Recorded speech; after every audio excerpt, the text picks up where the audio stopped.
Então, Léo, você estava falando sobre a dificuldade de se encontrar pessoas negras, acho que tanto realizando cinema, né, quanto na audiência. Acho que isso tem mudado nos últimos anos, né, vagarosamente, talvez com menos velocidade do que a gente gostaria e do que fosse necessário, principalmente levando em consideração o país no qual a gente vive, né, com um grande percentual de população negra. Eu queria que você continuasse a falar sobre isso e também o que você acha nesse momento particular que a gente está vivendo, difícil, né?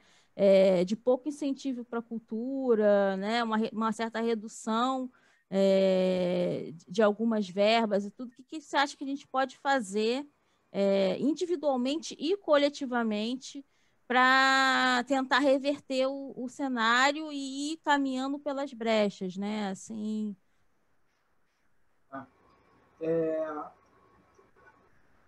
Em 2016 e 2017, antes do Brasil se tornar fascista, a Ancine fez um estudo sobre as produções cinematográficas produzidas e lançadas comercialmente. Naquele período, o Brasil estava batendo recordes de produção. A gente chegou a 200 títulos feitos por ano em 2016 e depois em 2017. Isso é um recorde. Até o Brasil entrar nesse túnel retrógrado que a gente está até hoje, o cinema brasileiro vivia seu melhor momento. Na questão produtiva, na questão estética, na questão narrativa, porque eram filmes produzidos, filmes diversos. A diversidade do cinema brasileiro estava ali contemplada. Tinha o filme comercial do grande filão, os filmes do Globo Filme, por exemplo, são os filmes de comédia, né, os filmes com grandes atores, os atores televisivos, que são muito conhecidos do público, mas havia também uma produção de cinema de arte que vinha ganhando prêmios no mundo afora, e aí a gente fala de Som ao Redor, Bacurau, Que Horas Ela Volta, entre outros, né? E tudo isso foi desfeito, logicamente, estrategicamente, porque o Brasil precisa voltar a ser aquele Brasil de 1950. É isso. Essa foi a única promessa do governo atual no período de campanha eleitoral. Nós vamos devolver o Brasil aos moldes do que o Brasil era em 1950. Um país branco, excludente. Então, a Ancine pesquisou como é que estava configurado o mercado produtor do cinema brasileiro. Nesse auge, nesses 2 anos, em que foram produzidos aproximadamente 400 filmes, 83% desses filmes foram dirigidos ou produzidos por homens brancos. Então, o cinema brasileiro é, até hoje, dominado por homens brancos. Esse boom importante falar, nesse período, nenhum desses 400 filmes produzidos, né, dentro do mecanismo de produção audiovisual brasileiro, que é uma parceria público-privada, né, o Fundo Setorial Audiovisual e algumas leis de incentivo à cultura na esfera federal, municipal e estadual. E aí, nenhuma mulher negra dirigiu nenhum desses 400 filmes. Né? Homens negros representavam apenas 6% desses filmes. Então, a gente vê, até para mulher branca é difícil, imagina para homem preto e mulher preta nesse país. E esse é o retrato do cinema brasileiro. Quando eu falei para meu pai que eu ia abandonar a carteira assinada para poder ter tempo de estudar, para entrar na universidade pública para estudar cinema, aí minha família pirou. Né? Mas eu consegui. Consegui, entrei lá na universidade e depois entrei no ponto sim. Uma questão fundamental de impacto na configuração do modelo produtor brasileiro são as tecnologias digitais, né? O barateamento dos equipamentos de produção, a evolução dos smartphones, né? O celular passou a ser smartphone e o smartphone tem smartphone que tem câmera fotográfica, né, que permite filmar com mais qualidade do que câmeras analógicas, por exemplo, e até mesmo que algumas câmeras fotográficas que também são utilizadas para fazer filmagem. Isso começou a provocar uma determinada revolução, uma revolução de linguagem, e o cinema independente, e o independente de verdade, porque tem cinema que é independente, mas é independente porque não está por dentro do modelo hollywoodiano, digamos assim, que no Brasil seria Globo Filmes, por exemplo. Não só Globo Filmes, né, mas é aquele grande filão do cinema que é para entrar em sala multiplex. Então tem gente que faz cinema independente, que não é esse tipo de cinema, mas que tem... João Moreira Salles, por exemplo, faz documentário, né? Não é um cinema comercialzão, mas o João Moreira Salles ele é dono do Itaú, né? Então é um cinema independente milionário, digamos assim. Aliás, a família Salles está entre as 4 famílias cinematográficas mais ricas do mundo. O patrimônio deles é maior do que o George Lucas, por exemplo. Enfim, e esse pessoal pega dinheiro do Fundo Setorial Audiovisual, né? O Daniel Filho, que era um grande diretor da Globo, e eu estou falando aqui de uma questão estrutural do mercado cinematográfico, não estou fazendo juízo de valor nem de qualidade profissional de ninguém. Eu sou super fã do Walter Salles, muito mesmo, assim, é um cara que me inspira a minha cinematografia, e o Daniel Filho é um papa da produção audiovisual brasileira. Mas, por exemplo, o Se Eu Fosse Você Um, o Daniel Filho, a produtora dele, ele teve um lucro líquido com Se Eu Fosse Você Um de 90 milhões de reais. Lucro líquido, tirando tudo que era preciso pagar e tudo mais, que o filme foi um sucesso de bilheteria, né? A nível na América Latina. O filme foi muito vendido para fora e tudo mais. 90 milhões.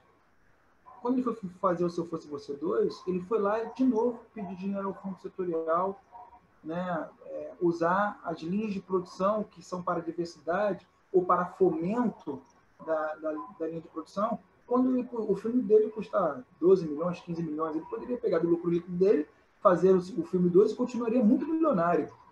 Né? A produtora dele continuaria muito milionária. Mas, Léo, então... você tocou num assunto muito, eu acho que muito significativo, acho que para a gente aqui, para mim, para o Jorge, para a apostila em geral, para a criação da apostila, né? A gente tenta, óbvio que a gente cobre os grandes festivais, mas a gente tenta sempre ficar de olho nos festivais menores.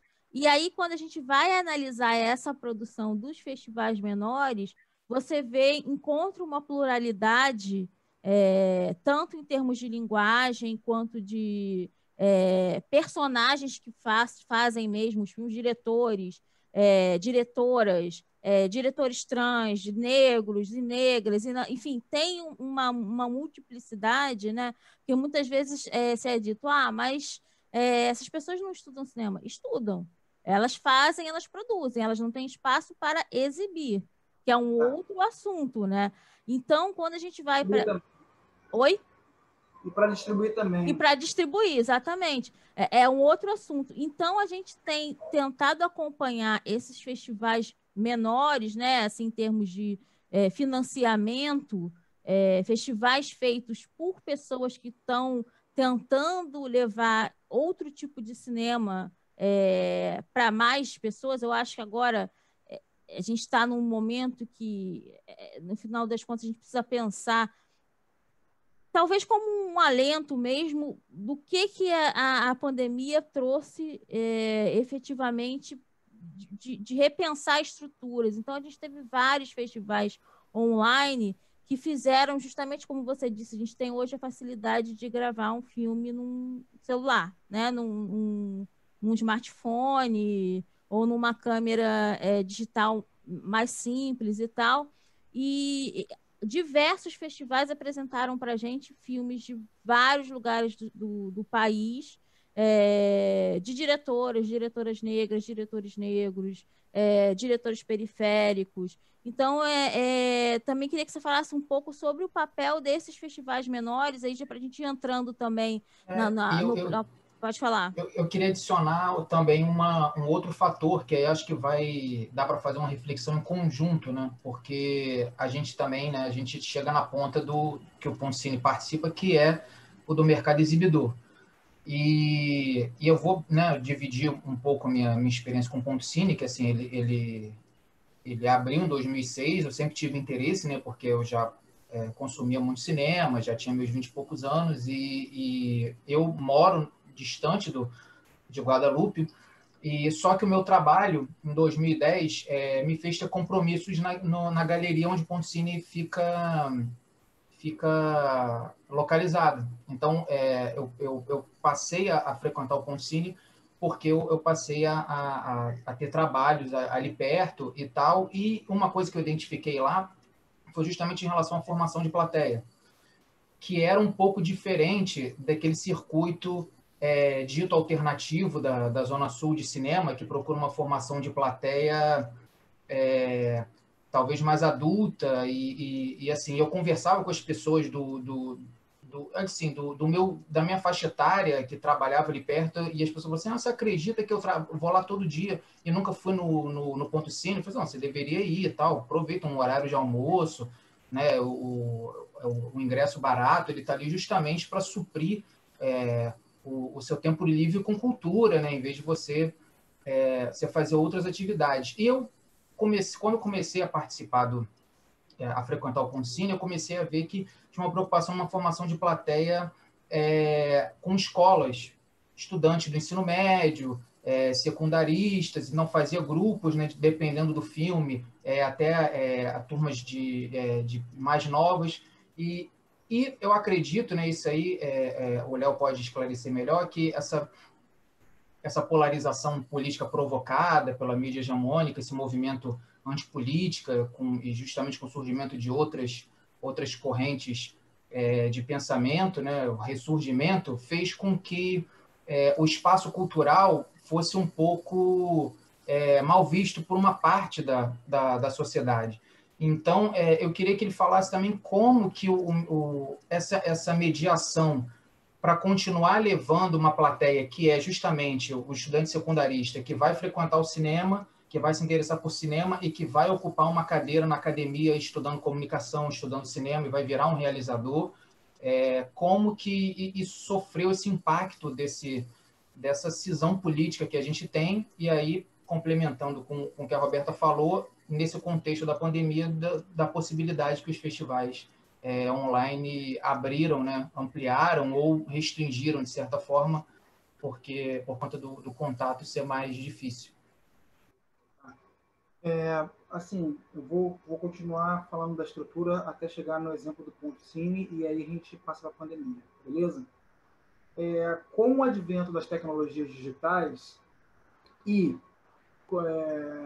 em confluência ali com o movimento de democratização do acesso à cultura e do fazer cultura, né, aquela coisa daquela política de distribuição de renda e de ampliação da capilaridade da produção cultural brasileira, do Ministério de Gilberto Gil, sobretudo,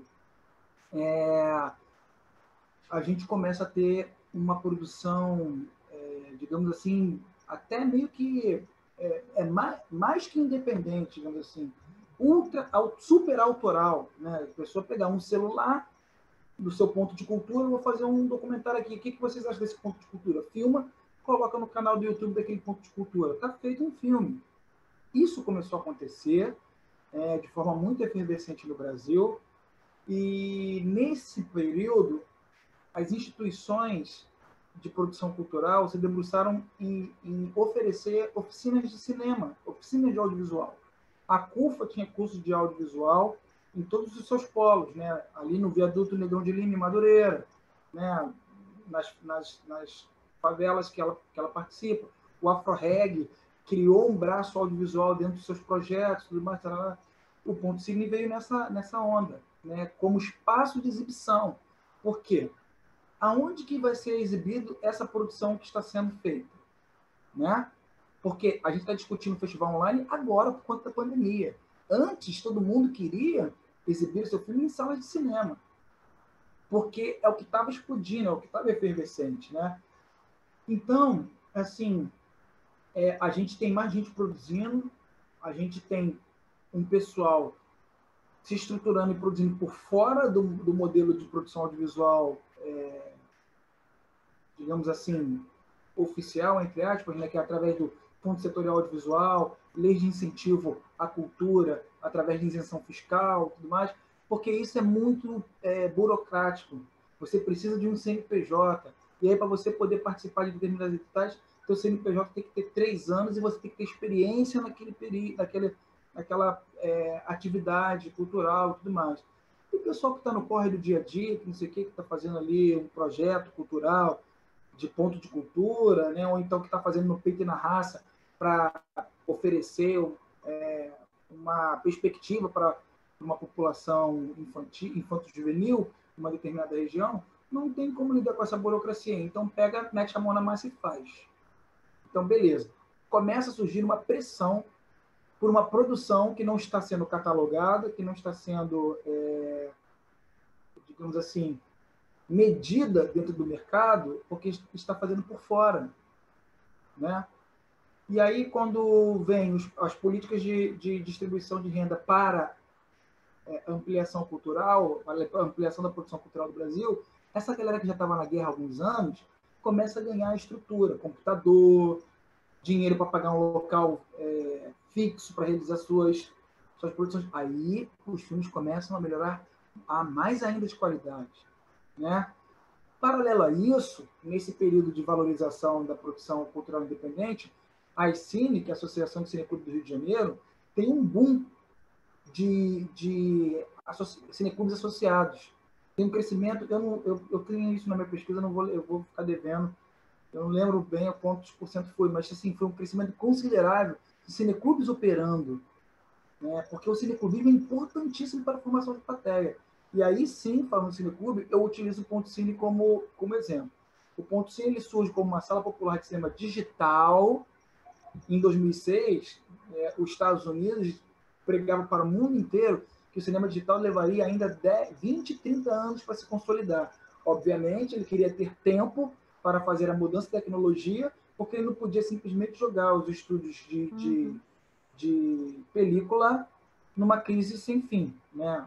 Kodak acabou praticamente. Quer dizer, eles se remodelaram, eles são donos de outras empresas digitais hoje, mas aquele modelo de negócio foi extinguido, né? Mas o Ponto Cine ele participa de um processo aqui no Brasil que avança, que acelera a tecnologia digital. Quando o Ponto Cine vai abrir, o Ponto Cine é uma sala de 73 lugares, né?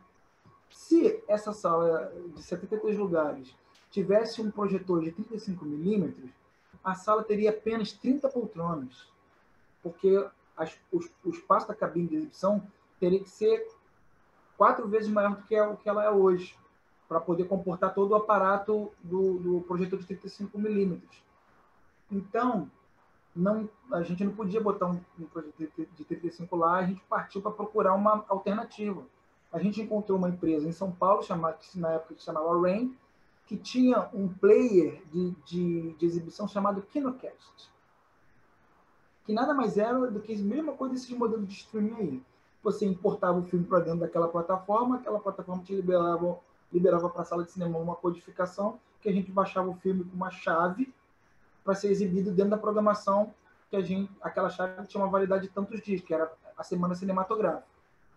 O Ponto Cine foi e colocou o Kinocast. No início, poucas distribuidoras queriam fazer isso porque era um custo a mais. Ela finalizava em 35, mandava para grandes salas de cinema e não queria nada com isso, né? Só que o Ponto Cine ele foi um case também para a Rain. Porque o que a gente fez? Bem, a gente vai oferecer filme brasileiro para uma plateia conservadora que hoje não vê com bons olhos um espaço cultural e que ainda é colonizada e acredita que o filme brasileiro é só, digamos assim, conteúdo para adulto, né? Só pornografia, muito palavrão, aquelas coisas que a gente vai ter que quebrar esse paradigma, como é que como é que como é que a gente vai fazer isso?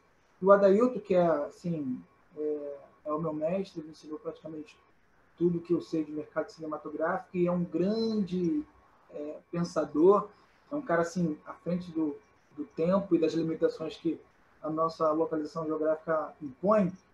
Ele desenvolveu uma coisa chamada promoção social do cinema, que é um projeto de formação de plateia, que através da Lei Rouanet a gente conseguiu o patrocínio da Petrobras para a gente trazer alunos e professores de escola pública e participantes de ONGs para assistir cinema brasileiro de ingresso gratuito. O projeto pagava para a distribuidora o ingresso e subsidiava a entrada dessas pessoas. A gente começou a trazer essas pessoas para cá.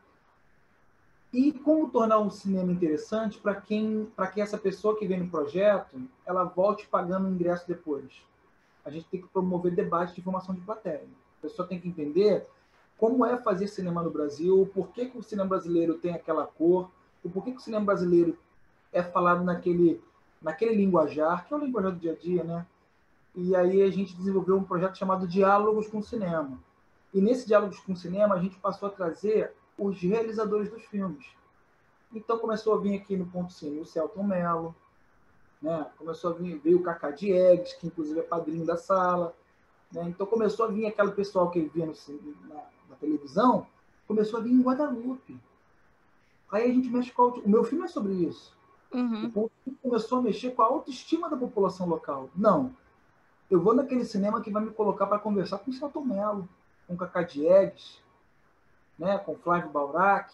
Tem até uma senhora no seu filme que justamente ela ressalta isso, né? Essa Isso. possibilidade de estar em contato com o realizador, com o ator, e como é que isso faz com que ela veja o bairro Guadalupe de outra maneira, né? De como é que, olha só, tem um espaço bacana aqui para eu frequentar no meu próprio bairro, né? E aí é curioso, o teu filme é interessante porque você pega personagens idades diversas, né? Justamente para mostrar como é que o público do Ponto Cine ele se torna plural, né? Claro que tem essa que eu acho muito importante essa formação de plateia, né?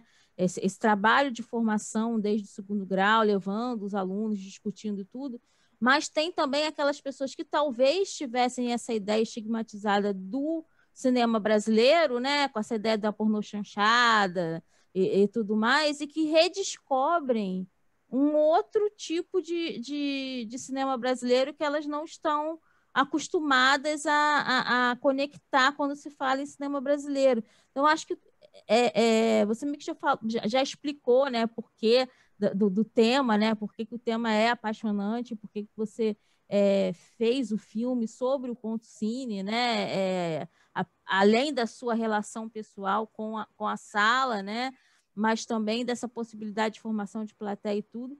Eu queria que você falasse, vou voltar aqui numa pergunta sobre o arroz, feijão e cinema, e como é que você transformou isso em TCC, né? Assim, por que você escolheu que esse fosse seu TCC?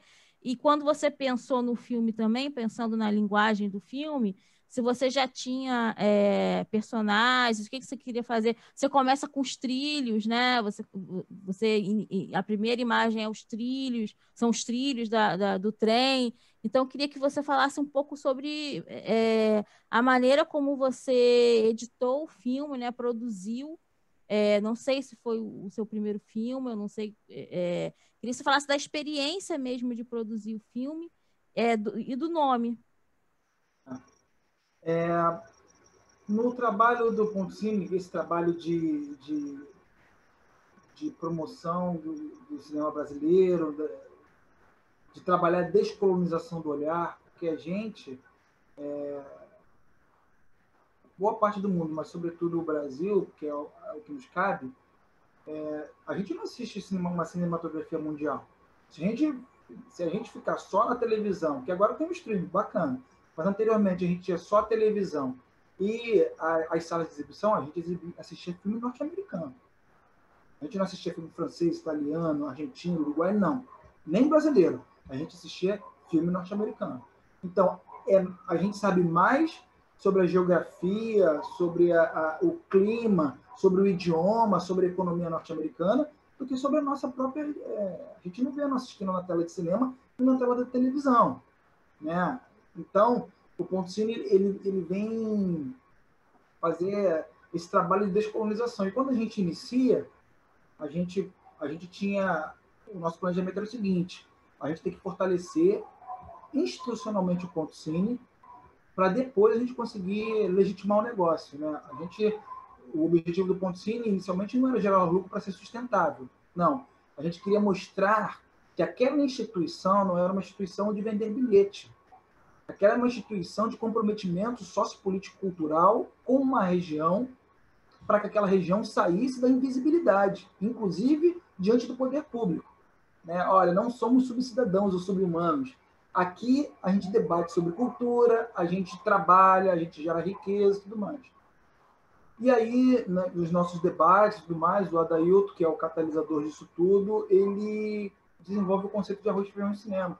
O arroz, feijão e cinema, ele é um conceito que a gente desenvolveu no Ponto Cine. O arroz, feijão, esse conceito de arroz, feijão e cinema, a gente defende de que o cinema é um alimento básico, assim como feijão e arroz, porque o cinema, ele fortalece, ele enriquece a alma das pessoas e fortalece a consciência de um país, né? O cinema, ele alimenta a alma das pessoas e fortalece a consciência de um país. O cinema, ele tem esse poder, né? A arte cinematográfica, por conta da sua estrutura e da catarse que ela imprime, ela tem esse poder de alimentar a nossa alma. Ao assistir um filme e sair de uma sessão cinematográfica, a gente está imbuído de sentimentos que foi nutrido na relação com aquele filme que a gente assistiu. A gente pode sair para baixo, a gente pode sair feliz, a gente pode sair reflexivo e tudo mais. Bem, se o cinema tem esse poder, é porque ele alimenta a alma de uma pessoa. Se a gente se a gente conseguir descolonizar o cinema, a gente vai conseguir utilizar o cinema para conscientização da população sobre o Brasil. E o Ponto Cine faz isso até hoje, com aqueles seus 73 lugares e aquela sala maravilhosa, né? É um trabalho de descolonização do olhar, de conscientização da nossa brasilidade, da nossa carioquice, da nossa negritude, da nossa diversidade como uma população, né? Porque o cinema, o Ponto Cine, ele tem o cinema como um meio. A finalidade do Ponto Cine não é exibir filme, vender bilhete nem pipoca. A finalidade do Ponto Cine é transformar a vida, né? A finalidade do Ponto Cine são as pessoas. São as pessoas que trabalham ali, são as pessoas que sentam na poltrona. O mais importante do Ponto Cine está entre a poltrona e a tela. São as pessoas que sentam ali. Primeiro, porque elas mantêm o Ponto Cine aberto, né? Porque está ali comprando ingresso e tudo mais, e porque são seres humanos, como as pessoas que trabalham naquele cinema. É daí que nasce o meu filme. Quando eu entro na universidade, eu entro na UFRJ em 2003.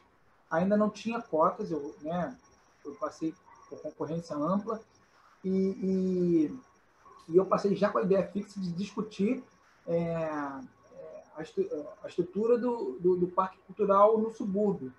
E o meu objetivo, na verdade, no DCC, eram as lonas culturais. Porque eu sou cria da lona cultural, né? Os shows que eu assisti na minha adolescência, na minha juventude, foram shows de lona cultural.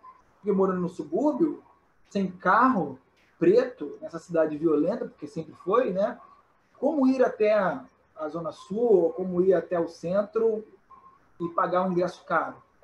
Então, eu frequentava ali as lonas culturais. Então, o meu objetivo era fazer sobre as lonas. Mas quando eu entro no Ponto Cine em 2006, eu já estava na universidade, e faço parte da construção de uma sala de cinema dessa, eu falei, não, eu vou fazer meu TCC vai ser um filme sobre essa sala de cinema. É assim que nasce o meu filme, é o meu primeiro filme. O título é A Filosofia do Ponto Cine, né? Arroz, feijão e cinema, porque cinema alimenta a alma das pessoas e fortalece a consciência de um país. E a escolha dos personagens, aquelas filmagens, eu fui fazendo ao longo da minha trajetória no Ponto Cine. As pessoas que mais participavam dos debates, os frequentadores mais assíduos, né? Eu entrevistei mais de 80 pessoas. Assim. Eu tenho um registro entrevistei a maioria das pessoas que foram lá debater com a nossa plateia, né? Entrevistei espectador, né, cliente lá do Ponto Cine, entrevistei a equipe, os diversos profissionais que já passaram por lá, e eu fui ali entrevistando e vendo. E aí eu achei o seguinte, falei, bem, a história do Ponto Cine não é uma história de grandes estrelas cinematográficas. Eu acho que a história do Ponto Cine tem que ter um personagem que seja talvez a personificação da história do cinema brasileiro. E dentre as pessoas que participaram do meu filme, eu achei o Cacá Diegues a melhor figura ali, porque é talvez o cineasta mais longevo que a gente tem, né? Tem 80 anos e ainda está em atividade. Eu digo longevo de produção, né? O Rui Guerra ainda é vivo também, é um pouco mais velho que o Cacá, e o Barretão é mais velho do que todos os dois, mas é um produtor, né? Então o Cacá era um cineasta que estava ali preocupado em filmar e mostrar o Brasil. Como é que ele se encontra com o Ponto Cine? O Cacá Diegues pede para ser padrinho do Ponto Cine. Assim, não, essa sala de cinema, ele representa a minha luta pelo cinema brasileiro, eu queria ser padrinho. O Cacá Diegues assim, é um embaixador do cinema brasileiro no mundo, né? Pedir para ser padrinho de uma pequena sala em Guadalupe, no extremo da Zona Norte, é algo significativo. Eu falei, esse cara tem que falar o porquê que ele é padrinho do Ponto Cine. E aí eu escolhi. O Adel tinha que participar, obviamente. E aí tinha a Dona Rosa, que era uma professora aposentada, achava que já estava no fim da vida, e voltou a escrever poesia ao participar das sessões do Ponto Cine.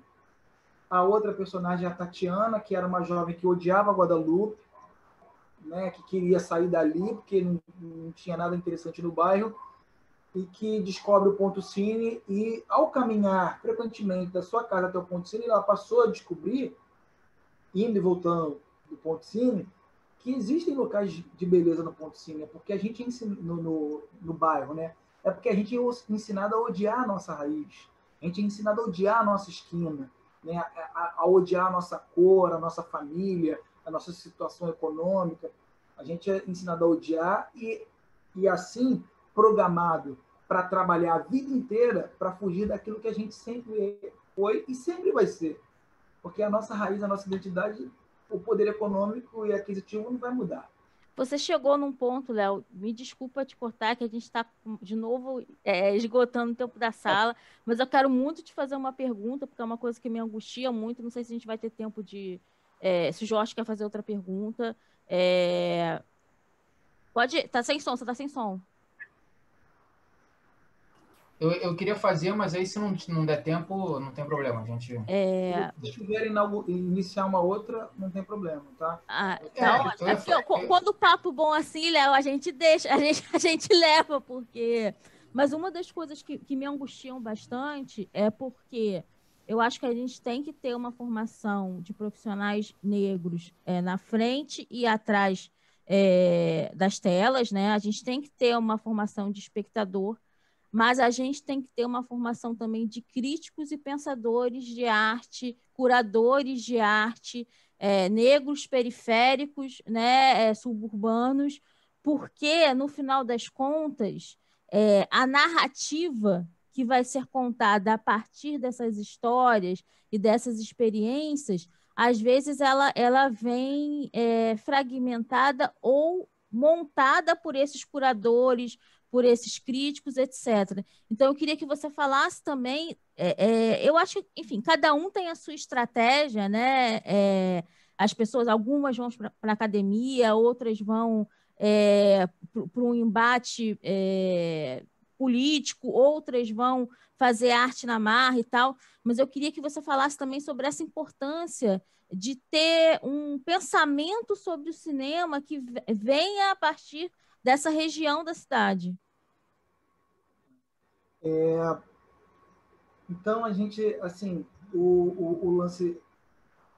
Essa pergunta que você fez tem a ver com a escolha de um outro personagem do Ponto Cine, que é o Jailson Souza, né? O Jailson, ele o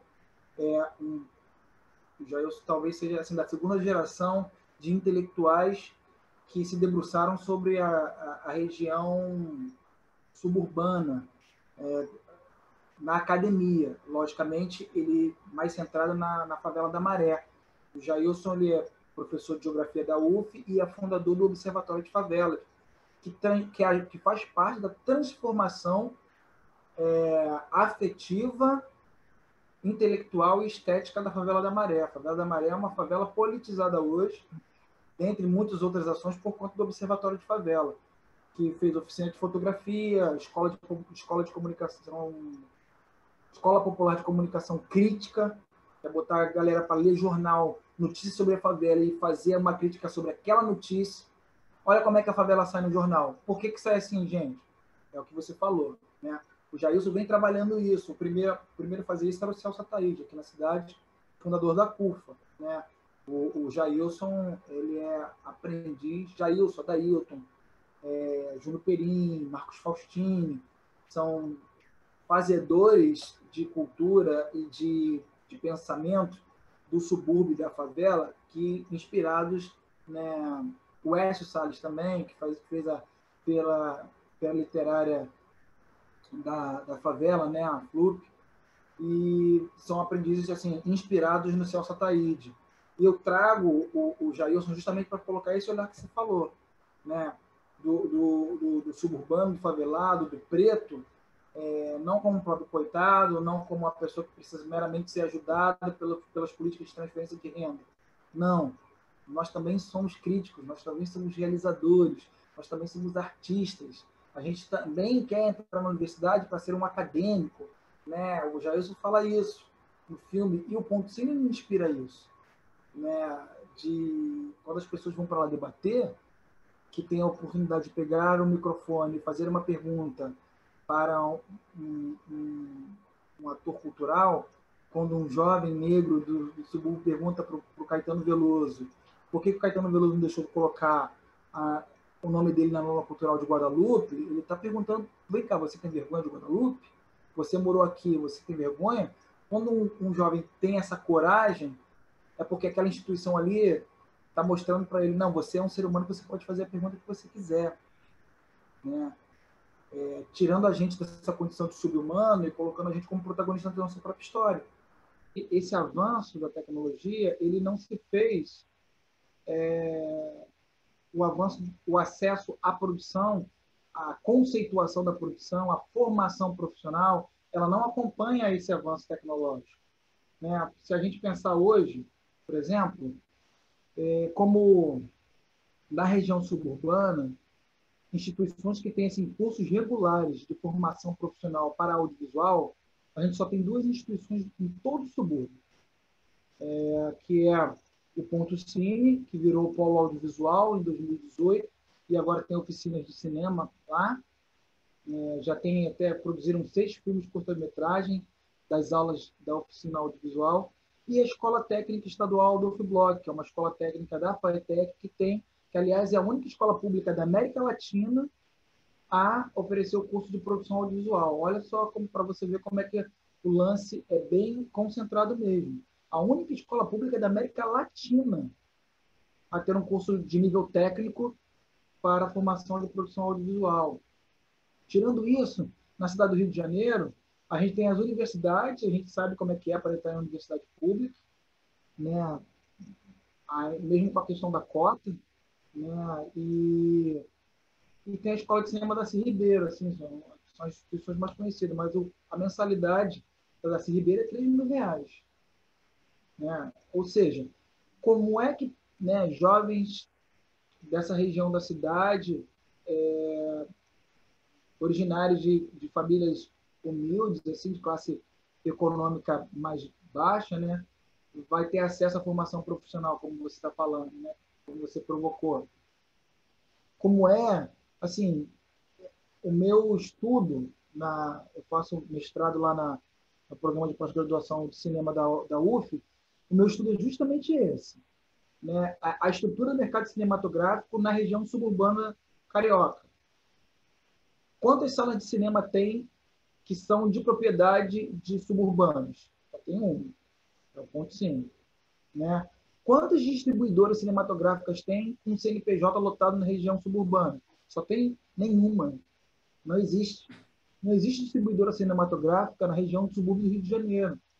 Então, como escoar a produção independente que nós, cineastas urbanos, estamos fazendo?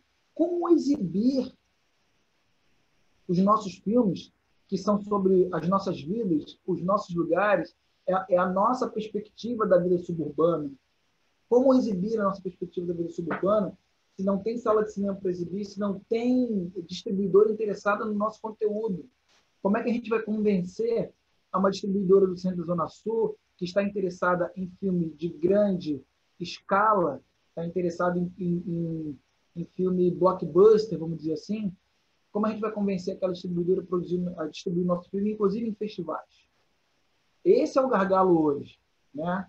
Já existe cineasta suburbano, roteirista suburbano, cineasta preto, roteirista preto, diretor de fotografia suburbano e preto, né? Diretor e diretora, roteirista homem, roteirista mulher. Como quebrar esse gargalo agora, né? E aí que é uma pergunta que você fez. No meu caso, foi mais fácil conseguir entrar nesse pilão da produção, porque como eu trabalhava no Ponto Cine, quando a gente conseguia uma sobra de dinheiro, eu ia ali pressionando o Dailton para a gente construir, a gente comprar equipamento Ponto Cine e não precisar ficar alugando. Então, o Ponto Cine hoje tem uma filmadora Sony FS100, que é capaz de filmar com extrema qualidade de fazer filme. Eu usei ela. Então, como fazia parte do Ponto Cine, eu não precisei pagar por uma câmera. Eu usei que o Ponto Cine comprou com o seu próprio dinheiro, inclusive. Esses equipamentos são usados na formação também. Exatamente. Já são utilizados lá. E aí depois o Ponto Cine fazendo upgrade, né? O Ponto Cine tem uma ilha de edição que pode... O Ponto Cine hoje só não consegue mixar o áudio. Para finalizar o áudio, aí utiliza a parceria com o CTAV. Existe o CTAV, Centro Técnico Audiovisual, que está sucateado lá, com sala de cinema para você mixar em 5.1, usar o surround. Você já vai para uma mini sala de cinema, você mixa o seu filme ali, você já vai saber como é que seu filme vai sair, o som do seu filme vai sair na sala de cinema. Tem equipamento lá e tudo mais, mas está obsoleto.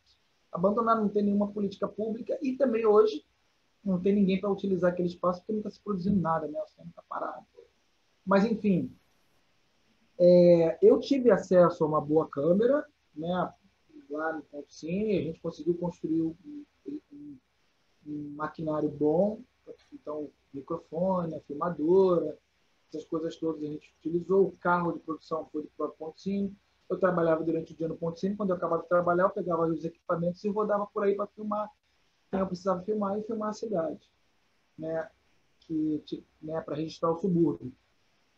Mas a maioria das pessoas não conseguem fazer isso. Então, a galera vai no corre mesmo. Uma câmera fotográfica eu vou fazer aqui com um plano que só dá para fazer de 8 em 8 minutos. Enfim, é o corre. O que eu acho que a gente precisa fazer a galera já está produzindo, já tem gente desenvolvendo a sua linguagem, a sua estética e tudo mais. O que a gente precisa fazer é criar um movimento de cinema suburbano. Né? Esse movimento que vai pressionar por políticas públicas para a distribuição do nosso conteúdo, para a exibição do nosso conteúdo, é pressionar que salas de cinema como o Ponto Cine virem políticas públicas. O Ponto Cine influenciou 2 salas de cinema na cidade do Rio de Janeiro. Tá? O Cine Imperator e o Cine Nova Brasília, eles foram construídos para serem uma espécie de reprodução daquilo que o Ponto Cine vem fazendo em Guadalupe. Obviamente, por depender de política pública, troca-se prefeito, troca-se partido dominante, os 2 cinemas estão fechados. Né? Tanto o Cine Imperator quanto o Cine Nova Brasília, eles estão fechados mesmo antes da pandemia. Né? Eles foram fechados não por conta da pandemia, eles foram fechados por questões de problema administrativo. Mas, enfim, é necessário a gente pressionar, e aí não adianta, a gente tem que pressionar sim, por política pública, pressionar por parceria público-privada. O Ponto Cine é um cinema, é uma empresa privada, é uma companhia limitada. O CNPJ do Ponto Cine, ele é privado, e o Ponto Cine ele utiliza a lei de incentivo à cultura, desenvolve projetos para utilizar a lei de incentivo à cultura para subsidiar o seu ingresso. O Ponto Cine tem o ingresso mais barato do Brasil. R$ 8,00 a inteira e R$ 4,00 a meia entrada. Quando o Ponto Cine abriu, era R$ 4,00 a inteira, R$ 2,00 a meia entrada. Depois passou para R$ 6,00, R$ 3,00 e agora é R$ 8,00 e R$ 4,00. Então, você vai com seus filhos, uma família que tem filhos, você vai lá, você paga R$ 30, você compra, sei lá, 4 ingressos e sobra de uma pipoca. R$ 30 você não paga um ingresso hoje num cinema multiplex, final de semana no shopping. E lá Entendeu? realmente a pipoca é barata, né, Léo? Ao contrário do Você cinema quer de shopping, pipoca né? por R$ 4. Tem, né, saco de pipoca a R$ 4. Você for estudante, com R$ 8 você paga o ingresso e compra a pipoca. Com mais R$ 2 compra um Guaraná Natural, né? Daí da vida, com R$ 10 você vai ao cinema em Guadalupe. Né? E a gente tem que pressionar que isso seja uma política pública. Mas para a gente pressionar, a gente precisa ter uma organização de cineastas suburbanos, de roteiristas suburbanos, de produtores suburbanos, né? De encampar o ponto cine, pessoas que têm um interesse no setor de exibição, né? Fazer ali um co-work com essas pessoas, fazer workshop para entender o ponto sempre disponível. Eu me disponibilizo isso porque eu trabalhei durante 8 anos no ponto sim ali, né, de frente com a programação, em relação com distribuidores, com produtores e tal, fazer esse workshop para formar novos exibidores que batalhem pela reabertura desses imóveis que abrigaram as salas de cinema de subúrbio. Né? As salas de cinema de subúrbio eles foram importantíssimos para o desenvolvimento do subúrbio como um todo, porque era uma atividade econômica muito atrativa. Um cinema de frente para uma estação de trem possibilitava que existisse um comércio, um restaurante próximo ao cinema para vender refeição depois da sala, depois da exibição cinematográfica, permitiu que tivesse depois um comércio se desenvolveu, o subúrbio. As salas de cinema de subúrbio são responsáveis pela popularização e pelo desenvolvimento urbano da região suburbana, que acompanhou ali o ramal Deodoro, que rasgou o subúrbio, né? Depois o ramal Belfor Roxo, outra parte do subúrbio. E aí, esse cinema, eles não eram assim tão democráticos também como pensa-se hoje, né? Eram cinemas que também eram dominados pela cinematografia norte-americana. Ponto. Só que hoje a gente tem um exemplo no subúrbio. O Ponto Cine é um exemplo, dá certo. Dá certo ter um modelo de cinema como Ponto Cine. Ponto Cine está aí, vai fazer 15 anos em maio de 2021. E só ampliando. Passou por uma crise, né, como todo mundo passou, fechou e reabriu maior. Reabriu como polo audiovisual. Hoje o Ponto Cine é uma sala de cinema, é um polo audiovisual que debate o mercado cinematográfico, forma novos realizadores. Né? Então, vamos pressionar o poder público para que se tenha uma política pública de audiovisual na cidade do Rio de Janeiro, para que a gente possa ter de volta esses imóveis que estão fechados. Aí tem o Cine Olaria, que pode ser um complexo audiovisual. O Cine Olaria pode ser um polo audiovisual suburbano.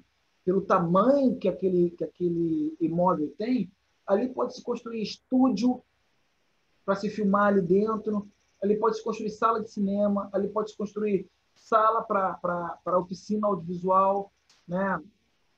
Só basta o poder público ali arrematar aquele imóvel e, né, abrir licitação, sei lá o que achar melhor, para que nós, realizadores suburbanos, distribuidores suburbanos, roteiristas suburbanos, tenhamos um polo audiovisual no subúrbio para fomentar uma atividade econômica que vai tirar milhões de milhares, talvez milhões de suburbanos do desemprego, da invisibilidade, né? Porque o modelo cinematográfico hoje ele é para invisibilizar aquelas regiões que o modelo econômico determina como periferia. Né? Eu vou agora fazer uma última pergunta. Roberto, eu ia perguntar, eu ia dentro do que ele falou, né? Porque aí você faria a última que eu já até imagino que seja, mas que assim, os outros questionamentos o Léo passou por todos, como o cinema como espaço formador, o Ponto Cine ser um polo, e a função social também é comum a gente ir no Ponto Cine, todas as sessões do Ponto Cine são apresentadas, né, por alguém antes da sessão, e é comum a pessoa que está apresentando falar assim, olha, eu comecei aqui como assistindo um filme, me interessei por cinema, hoje sou técnico audiovisual, estudando, entrei na faculdade, estou aqui no Ponto Cine trabalhando, né, o Ponto Cine como início, o fim e o meio, de certa forma. Mas a minha provocação é justamente para colocar nesse momento que a gente vive hoje, né? Dezembro de 2020, durante a pandemia. Os cinemas reabriram, todos eles, né? Inclusive o circuito comercial, esse mais selvagem, e as grandes distribuidoras não têm filme para passar, né? Elas seguraram os lançamentos internacionais, enquanto que as distribuidoras nacionais colocaram o acervo delas, que elas iam lançar ao longo de 2020, colocaram no mercado, né? Então a gente tem grandes filmes brasileiros, grandes lançamentos, não necessariamente de cinema independente, né? De produtoras até grandes, mas filmes que trazem representatividade. A gente tem o novo do Jefferson D, a gente tem o Cidade Pássaro do Matias Mariano, eles foram colocados para o circuito, e mesmo assim, as salas comerciais, essas de shopping, optaram por exibir filmes de terceiro, quarto escalão do cinema norte-americano e tudo, do que colocar uma ou duas salas dos complexos dela para esses filmes. Como que a gente quebra essa lógica do mercado de que sequer a produção audiovisual brasileira é testada nesses espaços, mesmo tendo salas, né? Até mesmo o subúrbio tem os shoppings em Guadalupe, tem um grande shopping, que tem uma grande rede de cinema, e mesmo assim a gente vê que tem uma lógica comercial que não é quebrada nem no momento crítico, num ano atípico como 2020, essa lógica não foi quebrada. Então, assim, por que essa proposta não muda? Por que essa dinâmica não mudou mesmo num momento tão crítico como que a gente está vivendo hoje? Eu posso falar de experiência vivida. Eu vivi isso dentro do debate da mudança do modelo de exibição analógico, né, 35mm, para o modelo digital. Mas, para responder essa pergunta, primeiro temos que deixar constatado o seguinte fato: o Brasil permanece colônia, né? Independente de sermos uma república federativa, com Constituição Federal e tudo mais, o Brasil permanece uma colônia. O Brasil, como a América Latina, a África, né, nós permanecemos colônia do poderio norte, do nortista, né, do norte. E aí, quando eu digo do norte, eu falo da Europa, dos Estados Unidos e também da China, que fica na região norte da Ásia. E como somos colônia, um dos principais produtos, hoje, um dos principais produtos manufaturados que o nosso colonizador maior tem é o cinema. Né? O cinema norte-americano, ele é o maior, é a segunda maior manufatura do Império Norte-Americano. A primeira são as armas. Né? O maior investimento do governo norte-americano é em produção bélica. O segundo maior investimento é em produção cinematográfica, porque os modelos, as ferramentas de dominação colonial são essas. Ponto. Quando o Ponto Cine surgiu, em 2006, fez esse burburinho todo, se legitimou, passou a ser a sala de cinema mais premiada do Brasil, é o maior exibidor de filmes brasileiros em todo o planeta, porque se é o maior exibidor no Brasil, é o maior exibidor do planeta, porque pouco se exibe filme brasileiro fora do Brasil, né? Se já se exibe pouco no Brasil, imagine fora do Brasil. Então, uma sala de 73 lugares em Guadalupe é o maior exibidor de cinema brasileiro do planeta. É a sala mais premiada pela Agência Nacional de Cinema e por outras premiações realizadas no Brasil. Cara, como é que essa sala de cinema faz isso sem ter um projetor 35mm? Então, o Ponto Cine, ele causou uma saia justa na Agência Nacional de Cinema. Por quê? Porque outras salas de cinemas de pequeno porte espalhadas pelo Brasil, em São Paulo, Nordeste, Norte do país, Sul, começaram a procurar a RAIN para pegar esse modelo, esse player que o Ponto Cine exibia aqui em Guadalupe, que é o Kinocast. Então, a RAIN, que saiu de um modelo experimental para uma distribuidora de sistema de exibição cinematográfica no Brasil. Então, as distribuidoras de cinema do Brasil começaram a finalizar também em digital. fazia 35 e fazia em digital também, por quê? Porque já tinha um circuito garantido. O Ponto Cine e outras salas de exibição pelo Brasil não tinham 35. Não tendo 35, não concorreria com o cinema norte-americano, certo? Então, eu faço meu filme também no modelo digital do Kinocast, eu tenho uma janela de segurança. Eu vou ter o 35 para brigar, mas eu vou ter ali 10 salas no Brasil que eu vou ter mais chance de exibir e fazer ingresso, que o Ponto Cine tem uma taxa de ocupação, né, uma média de ocupação a maior do Brasil. Uma sala Kinoplex da vida, ele tem a taxa de 30%. O Ponto Cine fecha por ano 60%, 70% de ocupação. Então, se você for pegar o percentual de ocupação e de ingresso vendido, o Ponto Cine estava sendo mais lucrativo. Por quê? Primeiro que o cara não precisava pagar o transporte da película e o seguro daquela película. Eu faço um HD, espeto no computador, transmito meu filme Ponto Cine, vou lá e exibo e fico com parte do ingresso que ele tem. Ou seja, é rentável. Pois então, a Ancine passou. Eu passei indo com a Dailton, e especificamente era eu, né? Porque eu ficava ali na ponta desse processo. Eu passei 6 meses indo para a Ancine, terça e quinta, para eles sabatinarem a gente sobre o modelo de exibição que o Ponto Cine tinha e sobre o sistema que a gente estava colocando. Porque qual era o nosso objetivo? Que aquele modelo, aquele player, se tornasse um player digital para o Brasil inteiro. O Brasil seria o primeiro país do mundo a ter um sistema de exibição digital. Isso era 2009, 2008, 2009. Cara, quando se percebeu que o Ponto Cine estava fazendo isso com a Agência Nacional de Cinema, os Estados Unidos criou um conglomerado de Warner, Sony e a afinada Fox para criar um sistema digital chamado DCP. A Ancine levou 1 ano para nos dar uma resposta sobre a validação do nosso modelo de exibição. Cara, se a gente faz isso, o cinema norte-americano para exibir aqui teria que pagar royalties para o Brasil. Está entendendo o que aconteceria? Nós criaríamos uma independência e, além disso, nós receberíamos royalties para exibir, porque eles teriam que usar o nosso sistema. Se a Agência Nacional de Cinema cria isso naquele momento, a gente quebrava um grilhão colonial e criava um modelo que poderia ser exportado, por exemplo, para a América Latina inteira.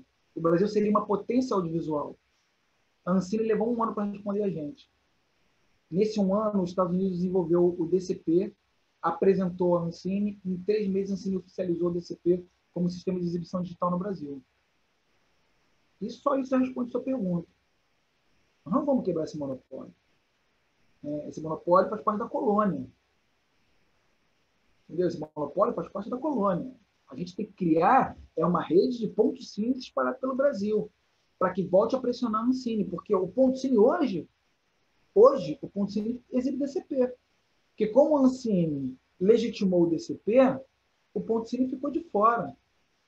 Todo mundo é obrigado a fazer em DCP, senão não exibe em lugar nenhum. Os festivais já pedem um filme em DCP. Exatamente. Para você ter noção, o Ponto Cine custou R$476 mil. Toda a construção do Ponto Cine, aquisição de equipamento, poltrona, obra, custou R$476 mil. Para instalar o projetor e pagar os royalties do DCP, o Ponto Cine pagou 50% para a instalação do seu valor de construção. Foram mais de R$200 mil só para instalar o projetor e adequar todo o sistema. E hoje a gente paga royalties para o DCP, que é da Sony, que é do conglomerado norte-americano. É desse modelo que a gente está falando, Jorge. Entendeu? E não interessa se tem pouco filme na praça e o filme brasileiro está disponível. Essas salas elas existem para exibir um tipo de cinematografia. Ponto. Como é que é o nome desse filme sul-coreano? Parasita. Parasita. O Parasita passou no circuito cinematográfico brasileiro como um trovão. Durou 2 semanas de programação e saiu. Quem não é cinéfilo, quem não é muito informado, não viu. Aí o filme ganhou o Oscar, foi legitimado pelo Grande Prêmio do Cinema Mundial.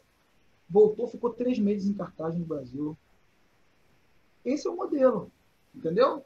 O Bacurau... Sem a cota de tela, né? Sem a cota de tela agora, aí acabou.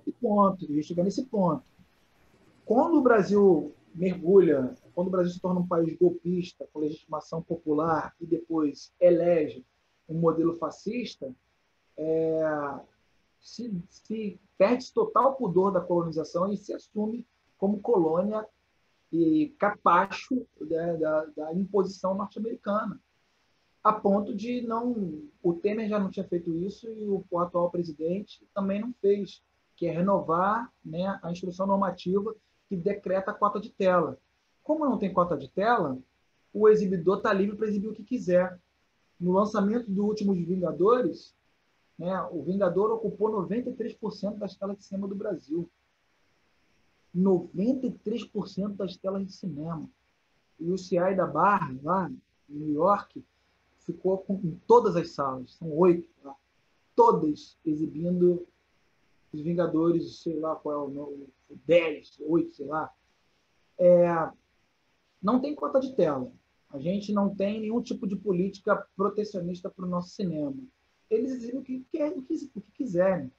O UCI, Cinemark, Cine System, todos esses são empresas de conglomerado norte-americano, é um oligopólio. Eles têm as produtoras, as distribuidoras e as exibidoras espalhadas pelo mundo. Eles vão exibir o que deles. Tem sala de cinema exibindo reprise. Filme que foi exibido ano passado, eles estão colocando. O filme que foi indicado ao Oscar pelo Brasil agora, que é o filme sobre o Hector Babenco, da Bárbara Paz, está sofrendo para ser programado, porque ele está exibindo, o pessoal aí está exibindo reprise de cinema norte-americano. Para quebrar isso, é só fortalecendo o movimento. Né? Eu vou fazer uma pergunta que eu ia dizer que parecia que não tinha nada a ver com o que a gente está falando, mas tem. Primeiro, você estava falando sobre a necessidade de criar uma espécie de grupo ou fortalecimento, né? E eu queria saber se a Subúrbio Total, a tua produtora, ela nasce com essa ideia, né? A partir dessa sua vontade de tentar juntar pessoas que tenham um pensamento semelhante, que estejam aí para tentar impulsionar o audiovisual, um outro tipo de audiovisual, e também que você falasse um pouco sobre a importância de um festival no estilo do Cinemas do Brasil, né? Que é um festival que exalta as salas de cinema, as pequenas salas de cinema, né? Personagens de pequenas cidades, né? Então, eu queria que você falasse um pouco sobre essas duas coisas, assim, para a gente encerrar, talvez, mas que eu vejo como possibilidades, né? São pequenos passos que a gente pode dar, né? Porque, na verdade, como você falou, a gente está meio que amarrado no sistema, né? Então, tem que ser uma construção contínua de embate mesmo para que isso vá se desestruturando e a gente possa criar outra coisa. Que você falasse um pouquinho, assim. A minha produtora ela tem exatamente esse foco, assim, né? De mostrar os outros Brasis possíveis que existem nas regiões e na vida daquelas pessoas que são consideradas descartáveis para o modelo que está posto hoje. Eu, na minha existência, eu vou disputar até o meu último dia, eu disputo um novo modelo de cidade, e desse novo modelo de cidade eu espero que seja um novo modelo de país, né? Aonde o CEP da pessoa ou seu poder aquisitivo não pode ser determinante para a categorização de cidadania, nem de humanidade. Eu disputo uma cidade mais justa, um país mais justo, mais igual para todo mundo. A minha produtora é reflexo disso. Né? Quando eu faço a Subúrbio Real e filmo Arroz, Feijão e Cinema como no nosso filme de estreia, é justamente para colocar na tela aquele ponto, aquela instituição que trouxe para a minha vida essa perspectiva, que é o Ponto Cine. Né? E agora a gente está na pré-produção, por conta da pandemia, a gente não começou a filmar ainda, a gente está produzindo um documentário sobre o Cacá Diegues, cineasta do Brasil, que é justamente para mostrar como um cineasta branco, da classe dominante, vai na contramão do glamour cinematográfico para investigar um Brasil. O Kaká é um investigador do Brasil, né? O Kaká filmou no Rio de Janeiro, filmou no Norte, no Nordeste, no Centro-Oeste, tudo mais. Filmou com negro, filmou com branco, filmou com índio, enfim. Justamente para mostrar esses Brasis que a gente insiste em não mostrar, não ver, né? O Kaká, com a sua cinematografia, ele teima em procurar um Brasil que insiste em não existir. O documentário é isso. É isso que eu pretendo com o Subúrbio Real. Mostrar uma cidade que insiste em não existir, porque a gente insiste em não enxergar. Depois do Kaká, a gente vai produzir um documentário sobre o Cacique de Ramos, chamado No Quintal do Cacique, que é uma outra instituição que faz através da música que o Ponto Cine faz através do cinema. Né? Ponto. Respondendo a primeira pergunta. Segundo, já há, assim, houve agora o segundo Viradão Cultural Suburbano, que aconteceu online, e dentro desse Viradão Cultural Suburbano houve uma mostra de cinema, chamada Mostra de Cinema Suburbano, que a gente reuniu diversos filmes e criamos um grupo com vários cineastas, produtores, roteiristas, oriundos ou ainda moradores da região suburbana. E daí a gente está iniciando um coletivo para escrever um manifesto de cinema suburbano, criar pautas para que a gente batalhe dentro do cinema brasileiro, políticas públicas para que a gente possa consolidar o mercado cinematográfico mais suburbano e que isso vire uma inspiração para que seja criado isso em outros lugares. Em Pernambuco, em Recife no caso, desculpa, existe um movimento que já faz isso, né? Talvez Recife hoje seja o maior produtor audiovisual do Brasil. Os filmes que vêm de Recife estão concorrendo em festivais e ganhando prêmios no mundo inteiro. Existem outros lugares que já estão fazendo isso. A gente também quer fazer isso no Rio de Janeiro, né? No subúrbio, assim. E aí a gente está caminhando para isso, né? O pessoal que participou do 5 Vezes Favela, agora por nós mesmos com o Cacá Diegues, faz parte desse movimento, né? Infelizmente a gente perdeu o Cadu, que era um dos líderes, uma das potências, mas o Wagner Novaes, Manaíra, Rodrigo Filha, Fernando Barcelos, estão juntos comigo, com o Luiz Cláudio, do Cineclube Subúrbio em Transe, com a Rossandra Leone, que acabou de exibir o Blackout, o filme dela, no Festival de Gramado desse ano. Enfim, tem uma galera que já tem uma caminhada que a gente está juntando, não só para escrever um manifesto, mas para a gente produzir também. Quem tem câmera, junta. Quem tem linha de edição, junto. Quem já tem o roteiro pronto. Então, vamos fazer aqui. Não tem grana, vamos pegar aquela filmadora ali, pega aquele microfone. Quem pode filmar, quem pode fazer fotografia, não sei o que, para dar. Filma. A gente tem uma edição, a gente edita. Não tem sala de cinema? Vamos exibir no Ponto Cine. Eu sei que a gente tem entrada lá. O Adailton faz parte desse movimento. Vamos colocar no festival de cinema de rua, como esse aqui. Vamos colocar no Viradão Cultural Suburbano. Vamos colocar na Mostra de Cinema, Mostra Zona Norte de Cinema, que o Ponto Cine realiza todo ano, né? Esse tipo de festival é que o nosso movimento tem que se apropriar, né? E a pandemia vai mostrar isso, né? O Gramado foi online, igualzinho que esse cinema de rua está fazendo agora, né? O Festival de Brasília foi online, igualzinho. O Festival do Rio talvez vai acontecer só no que vem, porque não conseguiu presencial e está tentando se adequar para o online, né? Enfim, o online veio e deu certo.